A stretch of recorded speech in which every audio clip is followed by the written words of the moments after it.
ঘোড়াফুল থেকে কার্যত ঝরল মুকুল। দলে যে তিনটি গুরুত্বপূর্ণ পদে ছিলেন মুকুল রায়, সবকটি থেকে তাকে সরিয়ে দেওয়ার কথা শনিবার আনুষ্ঠানিকভাবে জানিয়ে দিলেন মমতা বন্দ্যোপাধ্যায়।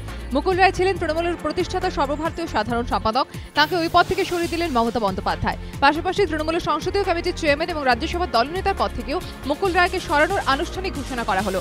এদিন কালীঘাটে বৈঠকে 21 সদস্যের ওয়ার্কিং কমিটি গড়ে দেন মমতা বন্দ্যোপাধ্যায়। সেই কমিটিতে ঠাঁই পাননি মুকুল রায়।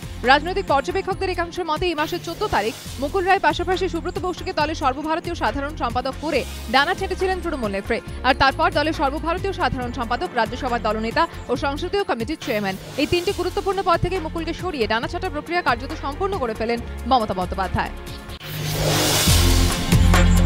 कुछ तो फूल खिलाए हमने और कुछ फूल खिलाने हैं, मुश्किल ये है बाग में अब तक कांटे कई पुराने हैं।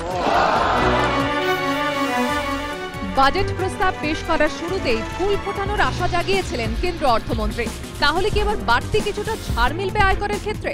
মূল্যবৃদ্ধির এই সময় বাড়তি 2 পয়সা থাকবে হাতে, কিন্তু দিনের শেষে স্বস্তি মিলল না মধ্যবিত্ত মানুষের। হাতে রইল সেই মাছের তেলে মাছ ভাজার চেনা হিসেব।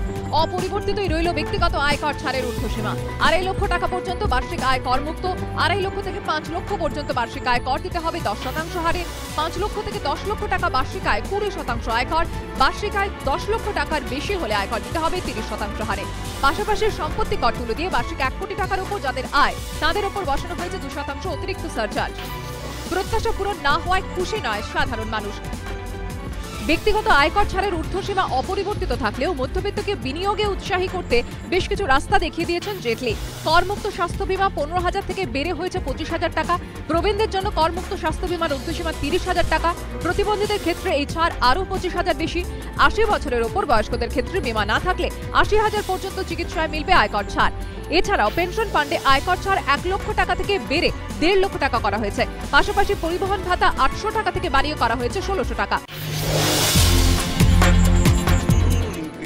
উন্নয়নে কোনো রাজনীতি নয়, বরং রাজ্যগুলোর হাতে আরো অর্থ ও ক্ষমতা দিতে চায় কেন্দ্রীয় সরকার। প্রথম পূর্ণাঙ্গ বাজেট বক্তৃতায় ফের তা স্পষ্ট করলেন অর্থমন্ত্রী অরুণ জেটলি। চতুর্দশ অর্থ কমিশনের সুপারিশের কথা উল্লেখ করে তিনি জানিয়েছেন, অন্ধ্রপ্রদেশ ও তেলেঙ্গানার মতো পশ্চিমবঙ্গ এবং বিহারকেও বিশেষ আর্থিক সাহায্য দেবে কেন্দ্র।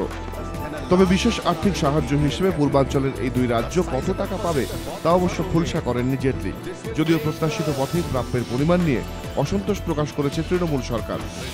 আর্থিক সাহায্যের প্রশ্নে তৃণমূলের সঙ্গে কার্যত এক সুর শোনা গিয়েছে বিরোধীদের গলাতেও। অন্যদিকে রাজ্যের বেহাল আর্থিক অবস্থার জন্য সিপিএম এবং তৃণমূলকেই দায়ী করছে বিজেপি। তাদের দাবি, পশ্চিমবঙ্গের জন্য প্রধানমন্ত্রী 9 মাসে যা করছেন তাতে অচিরেই লাভের মুখ দেখবে রাজ্য। বাজেটে তারই প্রতিফলন ঘটেছে। মোদী সরকার তার প্রথম পূর্ণাঙ্গ বাজেটে গরিব মানুষের পাশে থাকার বার্তা দিল। জোর দেওয়া হলো সামাজিক প্রকল্পগুলিতে। বাজেটের আগের দিনই প্রধানমন্ত্রী সংসদে জানিয়ে দিয়েছিলেন 100 দিনের কাজের প্রকল্প বন্ধ করবে না তার সরকার। সেই মতো এদিন অরুণ জেটলি বাজেটে ঘোষণা করলেন 100 দিনের কাজের প্রকল্পের বরাদ্দ 5,000 কোটি টাকা বাড়িয়ে করা হলো 34,699 কোটি টাকা। এর পাশাপাশি গরিব মানুষের জন্য একাধিক বীমা প্রকল্প ঘোষণা করেছেন অর্থমন্ত্রী। প্রধানমন্ত্রী সুরক্ষা বীমা যোজনা চালুর প্রস্তাব দিয়েছেন তিনি। এতে মাসে 1 টাকায় 2 লক্ষ টাকার দুর্ঘটনা বীমা করা যাবে। অটল পেনশন যোজনা চালু করেছে মোদী সরকার। এতে 1,000 টাকা দেবে সরকার, বাকি 1,000 দেবেন পেনশনভোগী। এছাড়া বয়স্কদের জন্য প্রধানমন্ত্রী জীবন জ্যোতি যোজনা, বছরে 330 টাকা দিলে মিলবে 2 লক্ষ টাকার বীমা। এছাড়াও গরিব মানুষের কথা মাথায় রেখে সামাজিক প্রকল্প ঘোষণা করল মোদী সরকার। 2022 সালের মধ্যে প্রত্যেকের জন্য ঘর।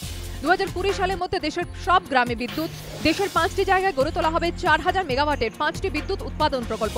প্রত্যেক পরিবারের একজনের কর্মসংস্থানের ব্যবস্থার প্রতিশ্রুতি। কেন্দ্র অর্থমন্ত্রীর দাবি, স্বচ্ছ ভারত মিশনের মাধ্যমে 50 লক্ষ শৌচালয় তৈরি করা হয়েছে, আরও 6 কোটি তৈরির পরিকল্পনা। 28,000 গ্রামকে যুক্ত করতে 1 লক্ষ কিলোমিটার রাস্তা তৈরির কথা ঘোষণা করা হয়েছে বাজেটে। বাজেটে প্রতিশ্রুতি দেওয়া হয়েছে 80,000 স্কুলকে মাধ্যমিকে উন্নীত করা হবে। ছোট ব্যবসায়ীদের জন্য 20,000 কোটি টাকার তহবিল গড়ে মুদ্রা ব্যাংক চালুর প্রস্তাবও দেওয়া হয়েছে এই বাজেটে।